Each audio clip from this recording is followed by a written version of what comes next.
Hansel and Gretel had, by a great forest, dwelt a poor woodcutter with his wife and his 2 children.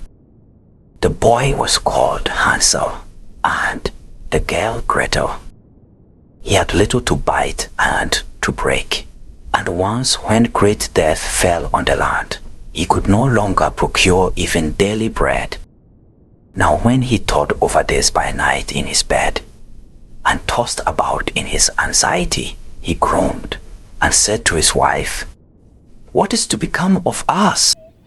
How are we to feed our poor children when we no longer have anything even for ourselves?" "I'll tell you what, husband," answered the woman. "Early tomorrow morning, we will take the children out into the forest to where it is the thickest. There we will light a fire for them and give each of them 1 more piece of bread.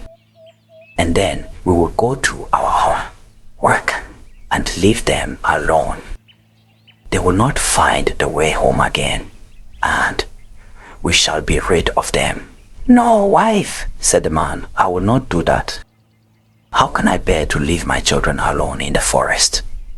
The wild animals would soon come and tear them to pieces." "Oh, you fool," said she, "then we must all 4 die of hunger. You may as well plane the planks for our coffins." And she left him no peace until he consented. "But I feel very sorry for the poor children, all the same," said the man. The 2 children had also not been able to sleep for hunger, and had heard what their stepmother had said to their father. Gretel wept bitter tears and said to Hansel, "Now all is over with us." "Be quiet, Gretel," said Hansel. "Do not distress yourself. I will soon find a way to help us." He got up, put on his little coat, opened the door below, and crept outside. The moon shone brightly, and the white pebbles which lay in front of the house glittered like real silver pennies. Hansel stooped and stuffed the little pocket of his coat with as many as he could get in. Then he went back and said to Gretel, "Be comforted, dear little sister, and sleep in peace.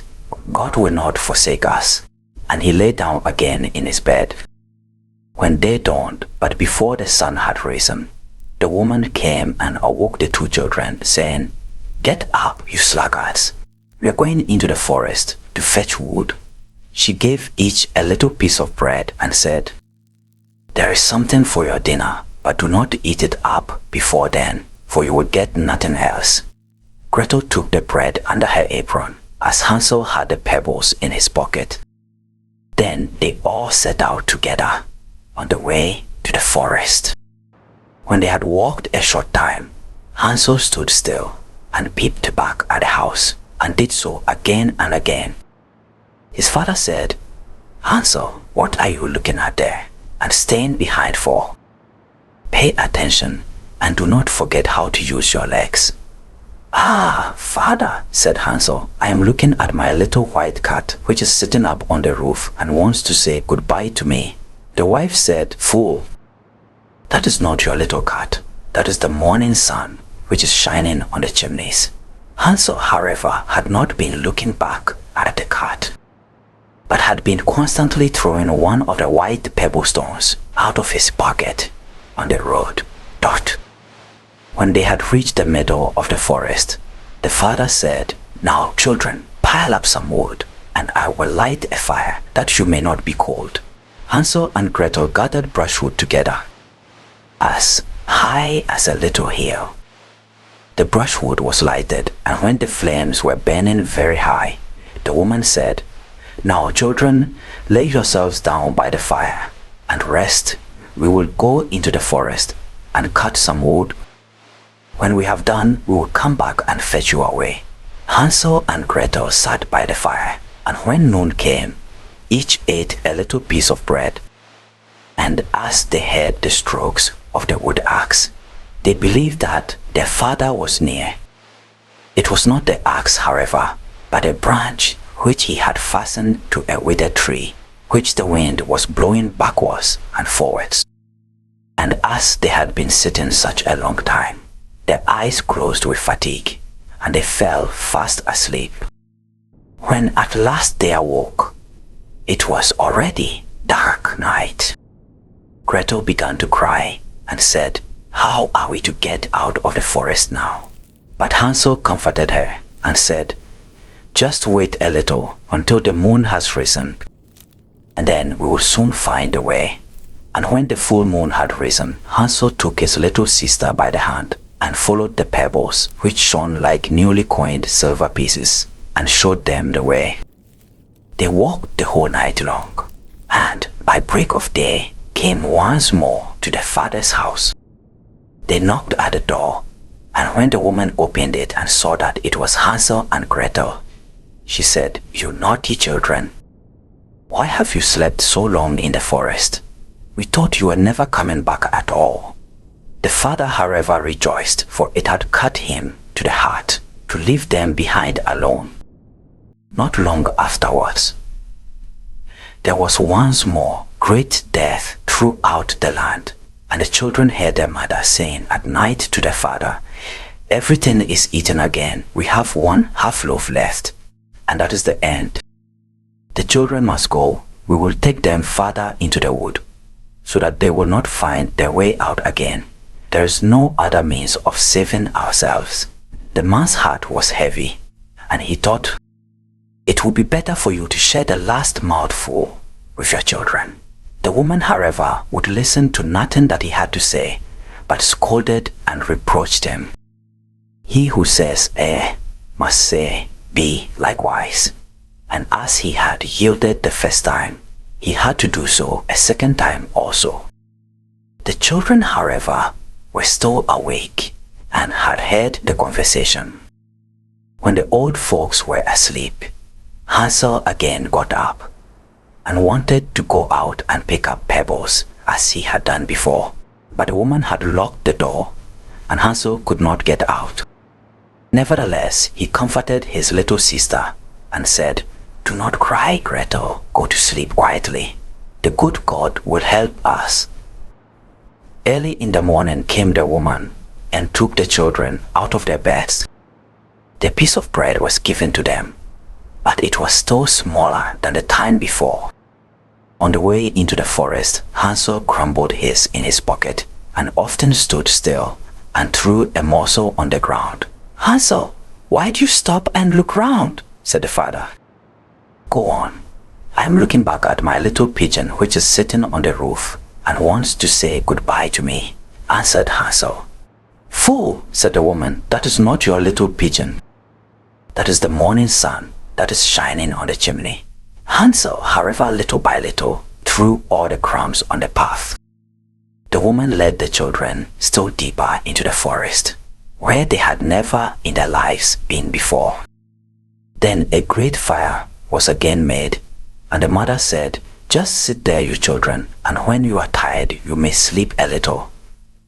We are going into the forest to cut wood, and in the evening when we are done, we will come and fetch you away." When it was noon, Gretel shared her piece of bread with Hansel, who had scattered his by the way. Then they fell asleep and evening passed, but no one came to the poor children. They did not awake until it was dark night, and Hansel comforted his little sister and said, "Just wait, Gretel, until the moon rises, and then we shall see the crumbs of bread which I have strewn about.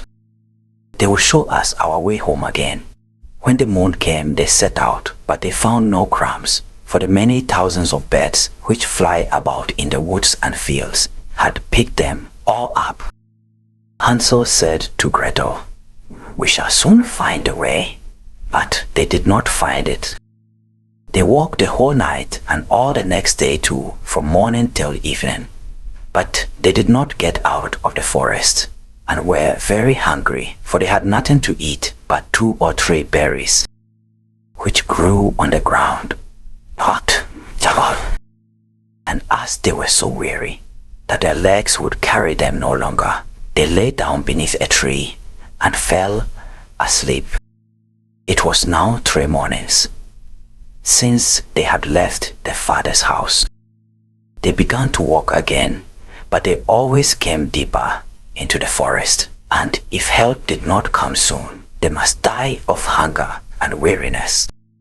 When it was midday, they saw a beautiful snow-white bird sitting on a bough, which sang so delightfully that they stood still and listened to it.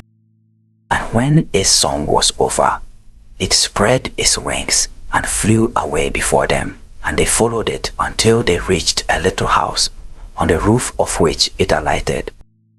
And when they approached the little house, they saw that it was built of bread and covered with cakes, but that the windows were of clear sugar. "We will set to work on that," said Hansel, "and have a good meal. I will eat a bit of the roof, and you, Gretel, can eat some of the window. It will taste sweet." Hansel reached up above and broke off a little of the roof to try how it tasted. And Gretel leant against the window and nibbled at the panes. Then a soft voice cried from a parlor, "Nibble, nibble, no! Who is nibbling at my little house?" The children answered, the wind, the heaven-born wind," and went on eating without disturbing themselves. Hansel, who liked the taste of the roof, tore down a great piece of it, and Gretel pushed out the whole of one round window pane, sat down, and enjoyed herself with it. Suddenly, the door opened, and a woman as old as the hills, who supported herself on crutches, came creeping out. Hansel and Gretel were so terribly frightened that they let fall what they had in their hands. The old woman, however, nodded her head and said, "Oh, you dear children, who has brought you here? Do come in and stay with me. No harm shall happen to you." She took them both by the hand and led them into her little house. Then good food was set before them, milk and pancakes, with sugar, apples and nuts. Afterwards, 2 pretty little beds were covered with clean white linen, and Hansel and Gretel lay down in them and thought they were in heaven. The old woman had only pretended to be so kind. She was in reality a wicked witch who lay in wait for children and had only built the little house of bread in order to entice them there. When a child fell into her power, she killed it, cooked and ate it, and that was a feast day with her. Witches have red eyes and cannot see far, but they have a keen scent like the beasts and are aware when human beings draw near. When Hansel and Gretel came into her neighborhood, she laughed with malice and said mockingly, "I have them, they shall not escape me again." Early in the morning, before the children were awake, she was already up, and when she saw both of them sleeping and looking so pretty, with their plump and rosy cheeks, she muttered to herself, "That would be a dainty mouthful." Then she seized Hansel with her shriveled hand, carried him into a little stable, and locked him in behind a grated door. Scream as he might, it would not help him. Then she went to Gretel, shook her till she awoke and cried, "Get up, lazy thing, fetch some water and cook something good for your brother. He's in the stable outside and is to be made fat. When he is fat, I will eat him." Gretel began to weep bitterly, but it was all in vain, for she was forced to do what the wicked witch commanded. And now the best food was cooked for poor Hansel, but Gretel got nothing but crab shells.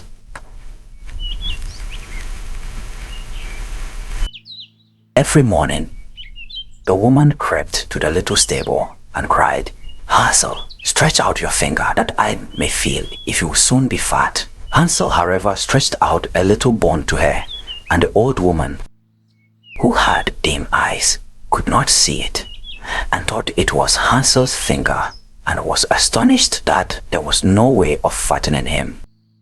When 4 weeks had gone by, and Hansel still remained thin, she was seized with impatience and would not wait any longer.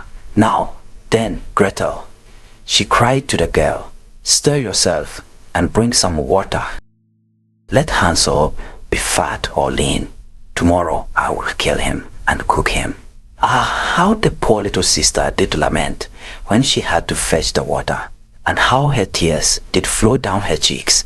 "Dear God, do help us," she cried. "If the wild beasts in the forest had but devoured us, we should at any rate have died together." "Just keep your noise to yourself," said the old woman. "It won't help you at all." Early in the morning, Gretel had to go out and hang up the cauldron with the water and light the fire. "We will bake first," said the old woman. "I have already heated the oven and kneaded the dough." She pushed poor Gretel out to the oven, from which flames of fire were already darting. "Creep in," said the witch, "and see if it is properly heated, so that we can put the bread in." And once Gretel was inside, she intended to shut the oven and let her bake in it, and then she would eat her too. But Gretel saw what she had in mind and said, "I do not know how I am to do it. How do I get in?" "Silly goose," said the old woman.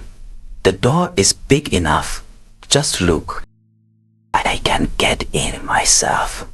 And she crept up and thrust her head into the oven. Then Gretel gave her a push that drove her far into it, and shut the iron door and fastened the bolt. Oh!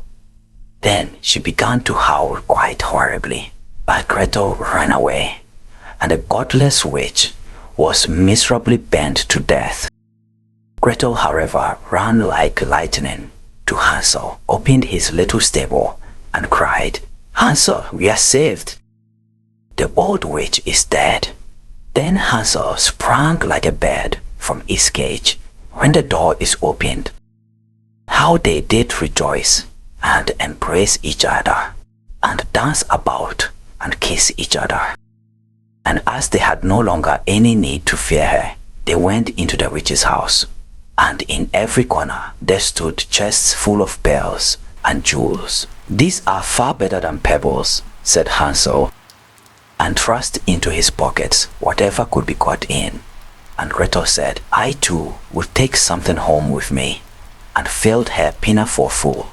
"But now we must be off," said Hansel, "that we may get out of the witch's forest." When they had walked for 2 hours, they came to a great stretch of water. "We cannot cross," said Hansel. "I see no footplank and no bridge, and there is also no ferry," answered Gretel. "But the white duck is swimming there. If I ask her, she will help us over." Then she cried, little duck, dost thou see? Hansel and Gretel are waiting for thee." "And say, I don't. There's never a plank or bridge in sight. Take us across on thy back so white." The duck came to them, and Hansel seated himself on its back. "That will be too heavy for the little duck. She shall take us across, one after the other." The good little duck did so, and when they were once safely across and had walked for a short time, the forest seemed to be more and more familiar to them, and at length they saw from afar their father's house. Then they began to run, rushed into the parlor, and threw themselves round their father's neck. The man had not known one happy hour since he had left the children in the forest. The woman, however, was dead. Gretel emptied her pinafore until pearls and precious stones ran about the room, and Hansel threw one handful after another out of his pocket to add to them. Then all anxiety was at an end, and they lived together in perfect happiness. My tale is done. There runs a mouse. Whosoever catches it may make himself a big fair cup out of it.